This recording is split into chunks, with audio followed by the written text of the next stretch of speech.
What if the other driver was under the influence?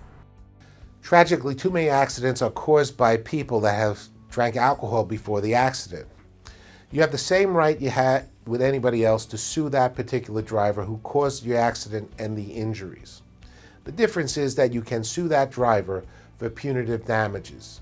Now, does that driver have to have a blood alcohol content in excess of the legal amount to bring that type of claim? No.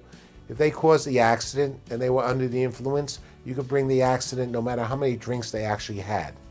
But it's important to know that if someone was under the influence of alcohol and they caused an accident, they have other damages to pay, specifically punitive damages.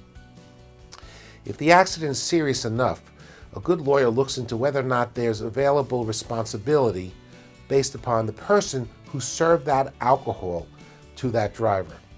So it could have been at a private party or could have been at a bar or restaurant where the waitress or waiter just kept on serving somebody excessive amounts of alcohol when they should have known that this person was intoxicated.